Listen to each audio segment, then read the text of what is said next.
Większość młodych ma dwa marzenia. Pierwsze marzenie to to, żeby wyjechać do Europy, a drugie marzenie to, żeby zostać... Niestety my Polacy mamy zupełnie znikome pojęcie o Afryce. Co by było, gdyby nie było chrześcijaństwa tutaj w Senegalu i islamu? Jak był młodym człowiekiem, czy życie w społeczności, gdzie przeważa islam, było trudne? Być chrześcijaninem?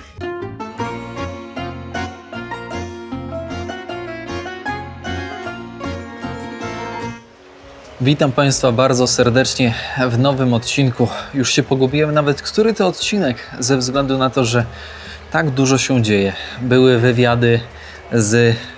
Był wywiad z misjonarką, nie wywiady, bo drugiego się nie udało jeszcze zrobić. Mam nadzieję, że uda się to nadrobić, ale nieco później. Była wyspa niewolników, była wizyta w ambasadzie Mali z pozytywnym skutkiem. Mamy wizę do Mali, moi drodzy, z czego bardzo się cieszę i to pokazuje, że determinacja i zaparcie, że tak powiem, doprowadza do celu. Dziś, moi drodzy, ten odcinek będzie związany również z duszą odcinka, ponieważ będzie to pewnego rodzaju podróż i rozmowa z człowiekiem, który spędził tutaj masę czasu. Mogę powiedzieć otwarcie, będzie to misjonarz. Ktoś może powiedzieć kierowniku, ale na kanale, no czemu tak dużo misjonarzy? Moi drodzy, Polacy, żeby znaleźć Polaka w takim Senegalu, oni są tutaj. Nawet mam kilka namiarów, ale nikt się nie zgodził udzielić wywiadu, rozmowy. Niestety nie mogę zmusić. Misjonarze to są ludzie, którzy spędzili tutaj lata, dekady i są ludźmi, są Polakami. Przyjechali tutaj z misją, przyjechali tutaj pomagać. I dziś mamy taką możliwość, żeby pogadać ze Szczepanem, z misjonarzem Szczepanem, na którego właśnie czekam i z którym pojadę na wieś, moi drodzy. Tak, bo Szczepan pracuje i żyje na niewielkiej wsi w Senegalu. Więc to będzie zarąbista opcja do tego, żeby pokazać Wam, jak wygląda, jak funkcjonuje, czego potrzebuje, z jakimi problemami się zderza senegalska wieś. Zapraszam w podróż i rzecz jasna pamiętajcie o zestawie podróżniczym, czyli łapeczka, komentarz i rzecz jasna podanie odcinka pocztą sandałową dalej w świat. Zaczynamy. Ciekawe, czy Szczepan już przyjechał. O mały włos nie zostawiłem, moi drodzy, tego mikrofonu drugiego i ładowarki. Jedynej, którą mam. Tutaj poczekamy na Szczepana, on będzie podjeżdżał. Szanowni Państwo, ojciec Szczepan. Będę mówić na ty. Może nie wypada, może i wypada. Dzień dobry, Szczepanie. Dzień dobry, wrzucam plecak tutaj. Opa, może... O, czekaj. O. To jest nasz wybawiciel dzisiaj, szanowni Państwo, i dusza odcinka. Witam serdecznie, Szczepanie. Tomasz. Bardzo mi miło. Witaj. Dziękuję za zaproszenie w podróż i na wieś na Twoją parafię. To piękne doświadczenie, już ja to czuję w kościach. No, cieszę się i tak, zapraszam. Jak nam się tylko uda wyjechać z tego Dakaru. Tak, Szczepanie. Będę mówić na ty. Mogę? Żeby widzowie się nie obrazili, że ja tutaj sobie taką samowolkę uprawiam. Nie, no. Szczepan, skąd jesteś z Polski? Z Polski jestem z różnych miejsc, bo urodziłem się na Śląsku, studiowałem we Wrocławiu. Górny tak. Czy dolny? Górny. Jastrzębie-Zdrój, miasto górnicze. Pozdrawiamy. Tak, pozdrawiamy Jastrzębie-Zdrój. Studiowałem we Wrocławiu, a obecnie moi rodzice mieszkają w Świętokrzyskim. Także wrócili w rodzinne strony mojej mamy i tam mieszkają moje siostry i moi rodzice, więc taki jestem trochę zewsząd i znikąd. W którym roku wylądowałeś pierwszy raz, pytam pierwszy, tak. W Senegalu? Pierwszy raz to był grudzień 2000 roku, czyli już 25 lat temu, jakby na to nie patrzeć. Tak, to było bardzo ciekawe doświadczenie. Słuchaj, 2000 rok, lądujesz w Senegalu. To było 10 lat po zmianie ustroju w Polsce. W Polsce już zachodziły zmiany, które było widać jak na dłoni. Tak. Ale trafiasz do takiego Senegalu. I w ogóle teraz pytanie jeszcze, przed tym drugim pytaniem, które zadam. Kto wybrał Senegal? Czy cię wysłali jako misjonarza? Może nie byłeś jeszcze misjonarzem? Czy to twój wybór? I jeśli twój, to skąd taki pomysł? To nie był mój wybór. To nie był mój wybór, przyznaję się szczerze i bez bicia. Sytuacja była taka, że po studiach zacząłem swoje życie wspólnotowe we Francji i tam wspólnota z Teze to był pomysł wspólnoty, żeby mi zaproponować wyjazd do Senegalu, do Dakaru. I szczerze mówiąc, kiedy mi to zaproponowano, to wtedy po raz pierwszy sięgnąłem po mapę, żeby zobaczyć w ogóle, gdzie jest Senegal i gdzie jest Dakar. Także to nie był mój pomysł. Pomysł spadł mi jak grom z jasnego nieba, ale, że tak powiem, z lekką dozą nieśmiałości, ale powiedziałem swoje tak i zdecydowałem się na przyjazd tutaj. A było takie przerażenie, kiedy postawiłeś stopę? Bo zupełnie inny świat. Przerażenie było od samego początku. Przerażenie było już we Francji, w Paryżu, kiedy czekając na boarding, kiedy zobaczyłem tłum Afrykańczyków, jakiego jeszcze w życiu nie widziałem, czekający na wejście do samolotu do Dakaru, Paryż-Dakar, i to już było, no tak, zaczyna się. A no, pierwsze momenty też po wyjściu, po kilku godzinach lotu z Paryżu do Dakaru, jak się wyjdzie z klimatyzowanego samolotu i no, doświadcza się tutejszego upału pomimo wieczorowej pory, no to już coś, że tak powiem, niesamowitego, nie? W grudniu, kiedy się tutaj przylatuje, a w Polsce jest zima i śnieg, a tutaj gorąc, słońce, więc no niesamowite od pierwszego momentu. Jedziemy. Korek już za Dakarem. Wciąż ogromny, ale to chyba jest standard tutaj, nie? Szał na drodze. Przychodzi mi do głowy takie pytanie. Jakie było twoje wyobrażenie przed przylotem jeszcze do Senegalu względem tego, co otrzymałeś tutaj już na miejscu? Było przerażenie? Szczerze mówiąc... Pokrywało się to? Tak. Przyznam się bez bicia, że nie miałem wielkich wyobrażeń, bo niestety my Polacy mamy zupełnie znikome pojęcie o Afryce. Nie ma relacji kulturowych, politycznych i tak dalej i w zasadzie dla przeciętnego Polaka to się kojarzy z jakąś chatką, słoń, żyrafa, lew, więc zupełnie nie wiedziałem, z czym będę miał do czynienia. Więc wyobrażeń naprawdę miałem niewiele. I to, co tutaj doświadczyłem, to, że tak powiem, przerosło moje wyobrażenia czy oczekiwania, bo zupełnie, że tak powiem, to był inny świat. To zupełnie inny świat. Ludzie, klimat, środowisko, zwyczaje, kultura. Co w ludziach zaskoczyło? Przede wszystkim serdeczność. To, co mnie najbardziej od pierwszego dnia. Przyleciałem w nocy i kiedy rano się przebudziłem, wyszedłem przed dom w naszej dzielnicy w Dakarze i ludzie po prostu tak serdeczni, z taką radością mnie witali. Coś niesamowitego. I od razu zrozumiałem, co to znaczy, że Senegal jest krajem teranga, czyli krajem gościnności. A teraz pytanie. Czy po takim czasie bycia w Senegalu Senegal dalej jest teranga? Tak, Senegal jest dalej terangą i szczerze mówiąc to jest dla mnie powód do radości i też do dumy, bo zawsze powtarzam to, że mamy jednak coś wspólnego. Polacy i Senegalczycy to jest gościnność. Gościnność. Teranga to znaczy gościnność. W Europie Polacy są znani z gościnności i Senegalczycy też. Więc, że tak powiem, pomimo różnic kulturowych mamy coś wspólnego. A zwyczaje? Co cię urzekło? Zwyczaje? No przede wszystkim to był szok kulturowy, jeśli chodzi o zderzenie religii, bo nigdy nie miałem do czynienia z islamem, z muzułmanami, więc to było też przede wszystkim odkrywanie tego, czym jest islam, w jaki sposób ci ludzie tutaj żyją, reagują, w jaki sposób przeżywają swoją religijność. No i to było bardzo, bardzo ciekawe doświadczenie. Był taki wewnętrzny strach?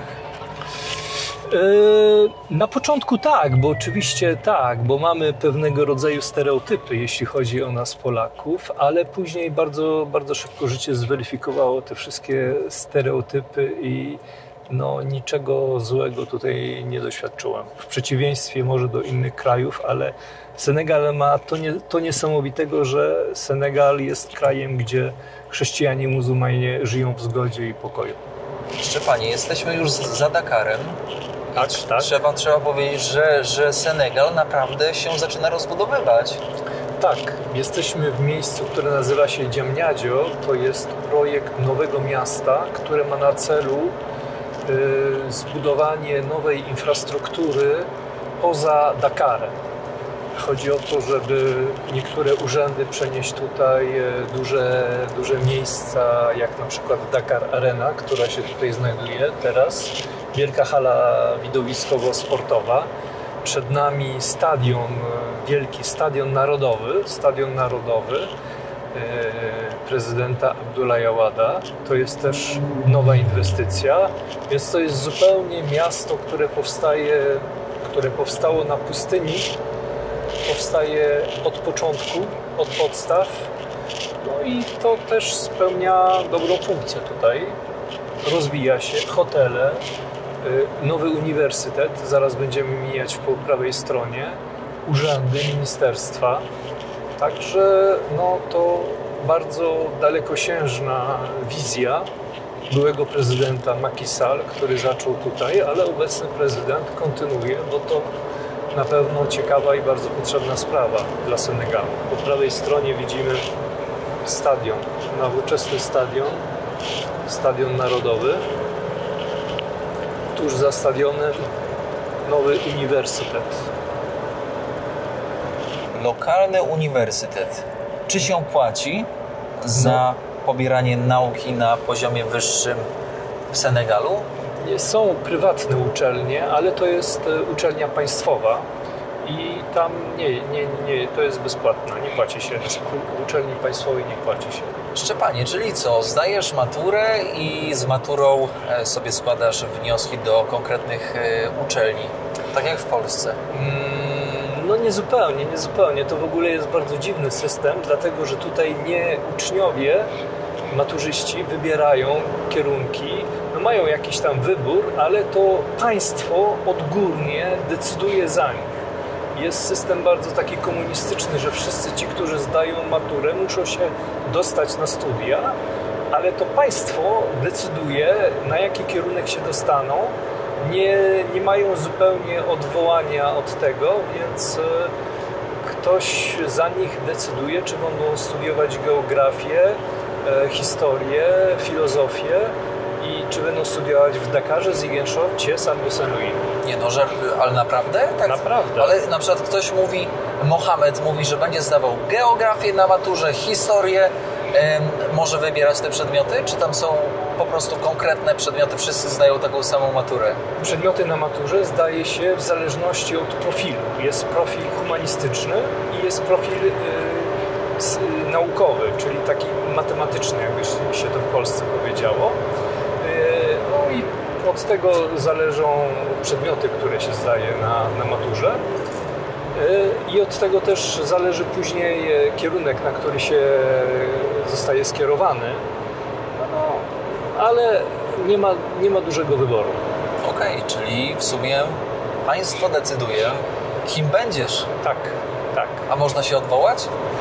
No niestety niektórzy zaczynają, ale później zmieniają, no bo zderzając się z rzeczywistością studiów, na przykład historycznych, na które zupełnie się nie wybierali, no rezygnują z tego i szukają czegoś innego. Szczepanie, kawa. Czy kawa jest popularnym napojem spożywanym w Senegalu? Tak. Z tym, że nie naturalna, kawa rozpuszczalna. Taka Nescafe. Tak, Nescafe, bardzo popularna. I też piją ją bardzo słodką. Ile łyżeczek, ile torebeczek słodzisz? Ja dwie, tak standardowo, ale dla nich to muszą być przynajmniej 4. Także pani dała mi 4, a niektórzy jeszcze niektórzy jeszcze dokładają. Czy zauważyłeś w swojej społeczności problem z zębami? Tak. To się daje. To musi się odbijać, nie? Tak. Cukrzyca? Tak, bardzo. Niestety. Dlatego, że cukier, ale też ryż, olej, to niestety bardzo wpływa na zdrowie. Wypiliśmy kawkę, jedziemy dalej. Wiesz, co mi przychodzi do głowy, Szczepan? Takie pytanie. Czy w czasie Ramadanu i Wielkiego Postu u chrześcijan, Ramadan trwa 30 dni, 29-30, Wielki Post około 40. Tak? Jak to jest z tym poszczeniem tutaj? Muzułmanie i chrześcijanie. Czy ten post wygląda podobnie? To takie było ciekawe doświadczenie, odkrycie tego, że chrześcijanie, katolicy są pod wpływem islamu i ich sposób przeżywania Wielkiego Postu jest zupełnie podobny do muzułmanów. To znaczy, że przez 40 dni oni są w stanie pościć, czyli nic nie jeść i nie pić od wschodu słońca do zachodu słońca. Co zupełnie nie jest wymagane, bo w naszej religii tylko Wielka Środa Popielcowa, Wielki Piątek, także 2 dni obowiązkowe, a oni przez 40 dni mają taki sposób przeżywania Wielkiego Postu. Czy czują się nieco lepsi? Czy to jest taki, wiesz... No tak, bo oni mówią, że tak, my to 40 dni pościmy, a wy tylko 28. Więc to dla nich tak, chlubią się z tego. Dwie religie się na siebie idą w parze. Czerpią od siebie. W tym roku była taka sytuacja, że przez miesiąc czasu wspólnie ten czas był obchodzony. Tak się oba czasy nakładały i to było też takie fajne, takie wspólne przeżywanie tego czasu. Zablokowała się droga. Tak, niestety. To ciężarówka się wywaliła? Tak, autostrada zablokowana i musimy się teraz po krajówce tutaj telepać, no ale cóż, miejmy nadzieję, że dojedziemy do celu. 2 godziny dodatkowe? No niestety, na to się zapowiada. Miejmy nadzieję, że będą tylko 2 godziny, a nie 3. No tak. Tak się zastanawiam, jak to jest funkcjonować w takiej lokalnej społeczności. Czy ty jako, głowa, zwierzchnik, będący tam na parafii, czy łatwo jest ci wpływać, prosić o pomoc niekiedy, tworzyć różne projekty, czy wiesz, ci lokalni ludzie, oni się godzą na twoje działania? Właśnie nie wiem, jak to zapytać. Rozumiesz, o co mi chodzi? Tak, oni są bardzo życzliwi, ale też potrzeba bardzo dużej dyplomacji i know-how tak zwanego, dlatego bardzo często korzystam z pomocy z tak zwanej starszyzny, bo to jest taka bardzo hierarchiczna też struktura społeczeństwa i głos starszych się bardzo liczy. Dlatego jak chcę coś osiągnąć, mam jakiś projekt. Na przykład jaki projekt może być? No na przykład, żeby zorganizować święto parafialne, albo żeby zorganizować na przykład pielgrzymkę parafialną, czy rozbudowę probostwa, budowę nowej groty. Są jakieś akcje takie społeczne dla tej organizacji? Tak, społecznej? Tak. No są zbiórki, na przykład ofiary, prosimy o ofiary i tak dalej, więc wtedy bardzo często korzystam z pośrednictwa starszyzny, osób, które są respektowane, których głos się liczy po to, żeby coś osiągnąć. Czy czujesz po tak długim czasie, ponad 20 lat tutaj w sumie w Senegalu, czekaj, 20? Dobrze? 17, około 20. Tak. Czy zmieniło się podejście do osób starszych? Kiedyś osoba starsza, tak jak powiedziałeś, że potrzebujesz mędrca, kogoś, jakiegoś zwierzchnika, żeby coś osiągnąć. A czy teraz ten człowiek starszy jest człowiekiem tym mędrcem? Ciągle jeszcze tak, chociaż widać te różnice, zmiany społeczne, socjologiczne, które następują w społeczeństwie. No i niestety pewne tradycyjne wartości tracą się i ten szacunek wobec osób starszych, no niestety zmniejsza się w porównaniu z tym, co było kiedyś. Kiedyś osoba, głowa rodziny, jak coś powiedział, to nie było absolutnie żadnej dyskusji i gadki, tylko trzeba było tak zrobić. Teraz no niestety młodzi ludzie zaczynają dyskutować i przedstawiać swoje opinie i pomysły, także w tym sensie się to naprawdę zmienia. A jeszcze kontynuując temat, czy w takim razie zmienia się też stosunek do osób starszych, do rodziców? Kiedyś, myślę, że nie kiedyś, no i teraz, rodzice starsi mogli liczyć na opiekę swoich dzieci. Czy teraz trochę tutaj ten afrykański system zbliża się do tego europejskiego? Na szczęście jeszcze nie. Na szczęście jeszcze nie. Rodzice są pod ciągłą opieką swoich dzieci. Rodzice nie mają tutaj renty ani emerytury i na starość liczą jedynie na pomoc swoich dzieci. Dlatego starają się dbać o wykształcenie swoich dzieci po to, żeby później móc też korzystać z ich pomocy. I tutaj nie ma osób starszych, które są pozostawione same sobie, nie ma domów spokojnej starości, gdzie przebywają osoby starsze, których nie chce się mieć w domu. Tego tutaj nie ma. Czy uważasz, że w przeciągu kolejnej dekady w Senegalu powstaną domy starców? Nie sądzę, żeby się to zmieniło w ciągu najbliższej dekady. Nie wiem, czy koniec świata nie nastąpi wcześniej. ale nie sądzę. Te więzi rodzinne są tutaj bardzo mocne.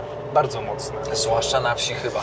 Zwłaszcza na wsi. W mieście oczywiście tak, to się bardziej odczuwa, te zmiany społeczno-kulturalne, ale na wsi jest ciągle bardzo, bardzo mocna więź rodzinna i to jest ciągle trwałe. Nie sądzę, żeby się to zmieniło w ciągu następnych kilku lat. A kiedy rozmawiasz z lokalnymi po śmierci, jakie mają podejście? Boją się? W sensie teraz przyszło takie właśnie pytanie. Czy ten temat śmierci jest tutaj może inaczej postrzegany niż w Polsce chociażby? Tak, jest inaczej. To znaczy śmierć osoby starszej jest czymś naturalnym i śmierć osoby w bardzo podeszłym wieku jest wręcz świętem. To znaczy jest dziękczynieniem, bo wszyscy wiedzą, że nikt nie jest długowieczny i każdy kiedyś może umrzeć. Osoba, która umiera w wieku 80 czy 90 lat, im starsza, tym większe jest święto, tym więcej krów i byków zabiją, żeby uczcić śmierć tej osoby. Celebrować. Tak, celebrować. A śmierć młodej osoby jest zupełnie niezrozumiała, jest okazją do buntu, jest czymś niezrozumiałym i zawsze też szuka się winnego. Śmierć osoby młodej nie jest traktowana jako śmierć naturalna, tylko zawsze szuka się winnego, co jest czasami tragiczne w skutkach, bo wtedy mogą paść osądzenia o to, że ktoś inny był sprawcą tej śmierci. Czy zdarzyło Ci się mieć taką sytuację, być świadkiem takiej sytuacji, w której młody człowiek zginął, no i szukano sprawcy, nie mając dowodów, za wszelką cenę? Miałem taki przypadek w parafii, kiedy tragicznie zmarła młoda osoba, młody chłopak, na motorze miał wypadek. Pogrzeb był o 2:00 w nocy, dlatego że trzeba było jak najszybciej go pochować, żeby ludzie się uspokoili, bo wtedy są rozruby, rozwalają płoty, krzyczą, piszczą, płaczą, więc żeby to uspokoić, to wtedy trzeba zadziałać szybko. Szukali winnego? Na pewno tak, chociaż nie znam rezultatu, ale to zależy od grupy etnicznej, zwłaszcza w grupie etnicznej Manżak i Mankań. To są posiedzenia i wtedy szuka się winnego. Starszyzna pyta się duchów o to, kto był winny śmierci. No i niestety czasami też to się tragicznie kończy, bo jak zostaje wskazana osoba, która jest winna, no to wtedy zostaje w pewien sposób wykluczona z rodziny, czy staje na marginesie tej rodziny, więc to jest no, na pewno bardzo przykre. Zostaje wyrzucona z wioski. Może być wyrzucona z wioski, wykluczona z rodziny, albo też no, odczuwać różnego rodzaju odrzucenie, represje, więc no, na pewno nie należy to do rzeczy przyjemnych. Uważasz, że uda nam się ominąć korek? Nie mam innego wyjścia. C'est ouvert jusqu'à Hambourg? Oui, à ta gauche, à ta gauche. Oui, oui. 18 kilometrów, około 6 zł. Tak, Autostrada. tak. Na warunki senegalskie dużo, mało? Dużo. To niestety nie wszyscy sobie mogą na to pozwolić. Toner do drukarki. Zaraz Tak. będziemy szukać. Tak jedziemy przez miasto Bur i tak sobie myślę, z jakimi problemami lokalni tutaj się zmagają. No, przede wszystkim bardzo duże bezrobocie. To jest chyba największy problem. Społeczeństwo Senegalu jest bardzo młodym społeczeństwem. Przeszło połowa to są ludzie, którzy nie przekroczyli 20 kilku lat. No i brak perspektyw na lepsze jutro, brak zatrudnienia, to jest naprawdę bardzo poważny problem i chyba największy, bo ludziom brakuje nadziei, a jak nie ma nadziei, to jest katastrofa i dramat. Często się mówi, że nadzieja umiera ostatnia, więc skoro brak nadziei, to już jest dramat. No i też brak środków do życia, czy niewystarczające środki do życia, to rzeczywiście jest bardzo duży problem. Niedożywienie. Niedożywienie, tak, chociaż ludzie tutaj w Senegalu chyba nie umierają z głodu, ale niektórzy żyją bardzo, bardzo prosto i niedożywienie jest, tak, zwłaszcza jeśli chodzi o wioski, to tutaj nie ma co ukrywać, że niektórzy ludzie jedzą raz dziennie albo jedzą bardzo prosto, jedząc ryż, więc no, jest dużym problemem zdobycie środków, żeby godnie żyć. A co powiesz na to, że jeżeli faktycznie nie jest tak łatwo, to skąd bierze się po prostu ta ilość dzieci? W sensie, jeżeli faktycznie jest ciężko się utrzymać, to budowanie rodziny, tworzenie rodziny, która ma 7, 8, 6, 4 dzieci, skąd to się bierze? W ogóle na chłopski rozum, jeżeli nie mam możliwości utrzymać 2, to nie poradzę sobie z 5. No to jest myślenie przyszłościowe, dlatego że nie ma tutaj systemu rent i emerytur, więc jeżeli rodzice, pomimo tego, że są biedni, mają wiele dzieci, to też z tej perspektywy, że oni liczą na to, że w przyszłości, kiedy oni będą starzy, to ich dzieci będą utrzymywać, a ponieważ też jest duża śmiertelność, no to stąd się bierze, im większa liczba dzieci, tym większe szanse, że ktoś nimi na starość też się zajmie. I że któremuś się uda. Że któryś znajdzie pracę, a być może któryś będzie mógł wyjechać do Europy, do raju i zdobyć pracę i pieniądze dla całej rodziny. Czyli faktycznie w wielu głowach Europa jest rajem? Tak. Pomimo tego, że tak nie jest, ale w ich przekonaniu taki stereotyp istnieje. Czy w twojej parafii słyszysz, że ludzie młodzi chcą wyemigrować do Europy? Za tym snem europejskim, za tym dobrobytem? Tak, większość młodych ma 2 marzenia. Pierwsze marzenie to, żeby wyjechać do Europy, a drugie marzenie to, żeby zostać znanym piłkarzem, ponieważ wszyscy kochają tutaj futbol, więc takie jest ogólne marzenie wszystkich młodych chłopaków. Tak. Czy może inaczej, ile wynosi przeciętne wynagrodzenie w Senegalu? Może w euro, będzie łatwiej. Przeciętne myślę, że gdzieś koło 150-200 euro, tak przeciętne, a płaca minimalna około 100 kilku euro. to jest rzeczywiście duża różnica między Polską czy Europą a Senegalem. Czyli w takiej Francji minimalna to strzelam może z 1000 euro. Jak słyszą, że to jest taka różnica, to No tak, to wtedy w głowie się przewraca. W głowie się przewraca i myślą o tym, żeby za wszelką cenę tam wyjechać, nie zdając sobie sprawy z tego, jakie są koszty życia i ile kosztuje wynajęcie pokoju w Paryżu czy we Francji, ile kosztuje utrzymanie i że we Francji trzeba zapłacić za ogrzewanie, czego tutaj w Senegalu w ogóle się nie zna, bo tutaj nie ma żadnego domu z ogrzewaniem. Czy ty, Szczepanie, próbujesz edukować młodych ludzi, tłumaczyć im te realia, czy pozostawiasz ich?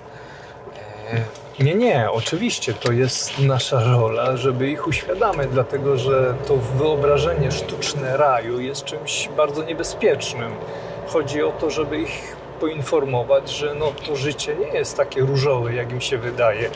To, co widzą w kolorowych seriach na ekranach telewizorów, nie koresponduje też z rzeczywistością. Wiele osób żyje na ulicy, czy to we Francji, czy nawet w Polsce. Więc chodzi o to, żeby mieli rzeczywisty obraz, a nie jakiś fikcyjny. Czy tutaj jak przychodzisz, w sensie jak przychodzisz ogólnie do innych sklepów, to próbują cię naciągnąć? No, często tak. Tutaj trzeba umieć się targować. To jest, że tak powiem, to jest rzeczą normalną, więc trzeba znać mniej więcej cenę, żeby się targować. Ale nie mają oporów, co? Facture, s'il vous plaît? Nie mają. Także przeważnie dla białego jest cena 3 razy większa niż dla Senegalczycka. No, trzeba się do tego przyzwyczaić i znosić to cierpliwie. Te realia życia. Ile kosztuje sprzątaczka na miesiąc? No to zależy od domu, ale to tak może być koło 50 euro do 100, 150. To zależy też, czy codziennie sprząta, i od wielkości domu na przykład. Jasne. A kucharka też za 100 euro da się znaleźć na miesiąc? Oczywiście, jak najbardziej. To taka średnia pensja, ale to wiele kobiet za taką kwotę pracuje. Ochroniarz, który będzie siedział przez cały dzień i pół wieczora. Też jak 100 euro się znajdzie, to też można znaleźć chętnego, który na pewno nie odmówi za taką kwotę pracy. Czyli mając taką przeciętną europejską emeryturę, można się tutaj, powiedziałbym, nieźle ustawić. Tak. Myślę, że to jest do ogarnięcia temat i na pewno na tym się nie straci. Francuzi często mają tutaj swoje takie letnie rezydencje? Tak. Bardzo dużo tutaj Francuzów lubi Senegal i bardzo często spędzają porę zimową, czasami nawet wiosenno-jesienną spędzają w Senegalu, gdzie mają wystarczająco słońca i ciepełka. Słuchajcie, ostatni etap odcinka dzisiaj. Idziemy do znajomego Szczepana, który, przesyłkę tutaj Szczepan ma do przekazania, ale zauważcie, chata wyłożona płytkami ceramicznymi, takimi jak, można powiedzieć, w toalecie, w kuchni. Myślę, że to już o czymś świadczy. Szczepan, czy jeżeli twój znajomy ma takie płytki na chacie, na elewacji, to oznacza, że bardziej zamożny człowiek? Można tak górnolotnie określić? Tak. Ma syna we Francji, stąd po prostu ta możliwość. Widzisz. Po elewacji, moi drodzy, można więcej przeczytać, niż wam się wydaje. Mamy pozwolenie na kręcenie, więc skorzystamy z tego, z tego, że tak powiem, pozwolenia. Zobaczcie, Szczepan sobie nieopodal tutaj żyje, na prowincji. Jak ktoś przychodzi, to się długo wita. Tak, co ludzie pytają? Co u ciebie? Cześć, co u ciebie? Tak, nie, to jest cały taki rytuał. Trzeba się spytać, jak się ma, jak się miewa rodzina, jak dzień minął, jak wieczór, czy nie ma nikogo, kto jest chory, Badziriro, czy nikt nie jest chory, czy wszystko w porządku. Także to jest cała seria pytań, przynajmniej 5 pytań trzeba zadać i się odpowiada. Dziamrek. Wow.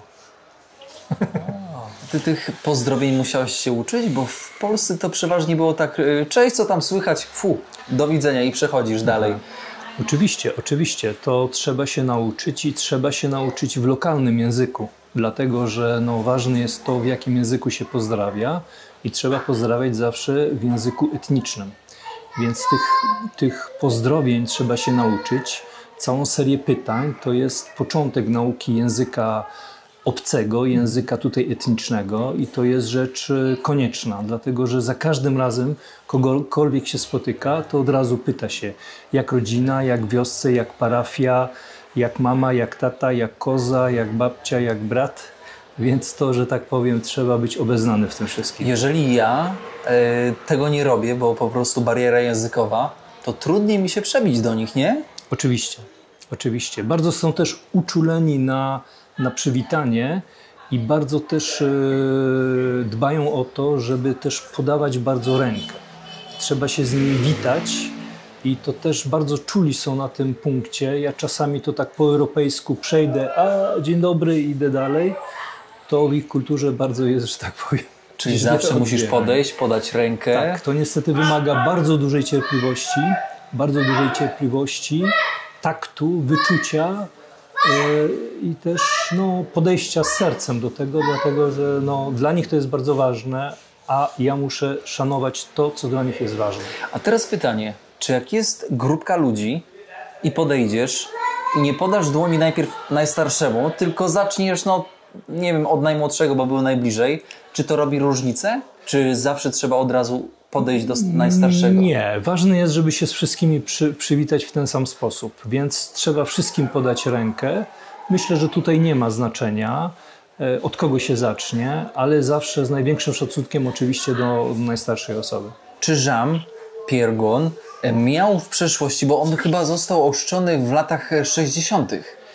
W 1957, jak miał 13 lat.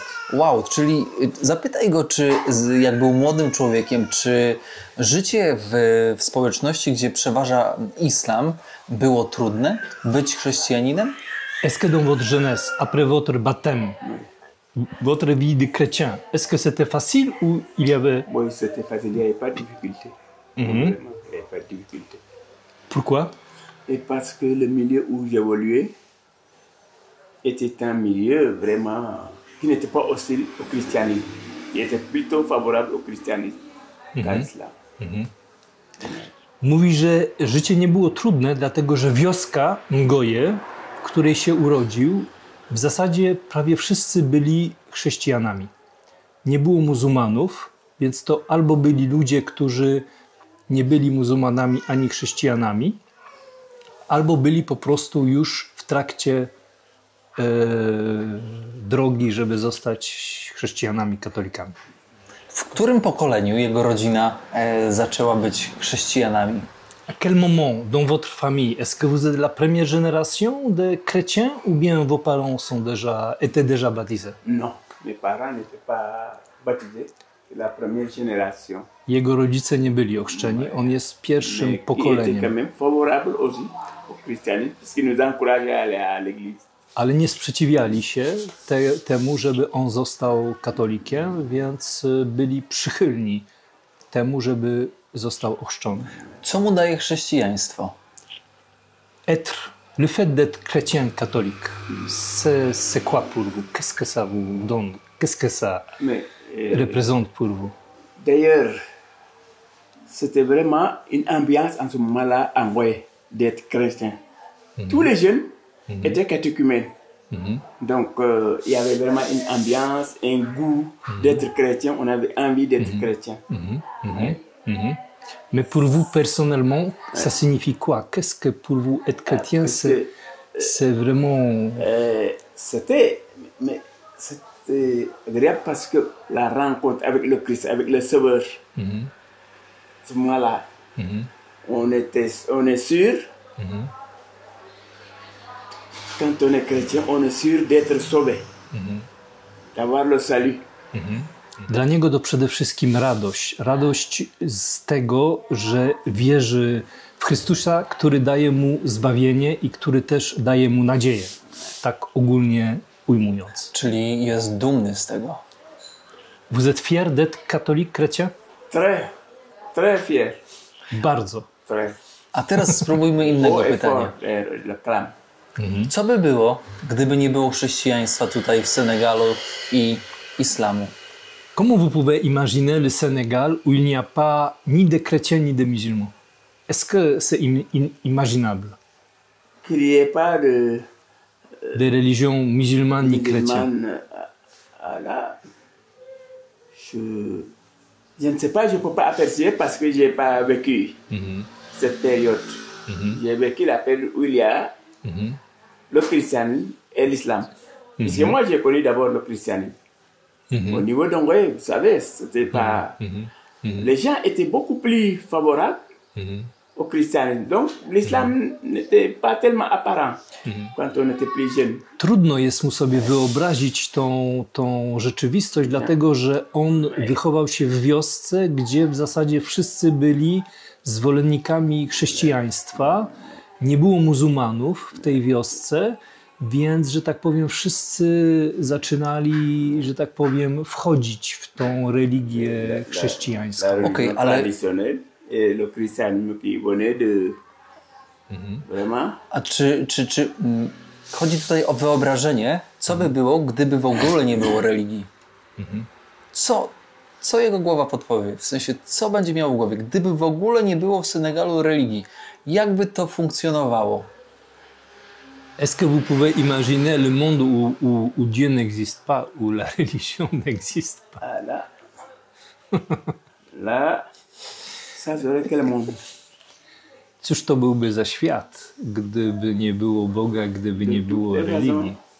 Une fois, des amis, pas des amis, des étrangers, des autres Français qui étaient venus ici.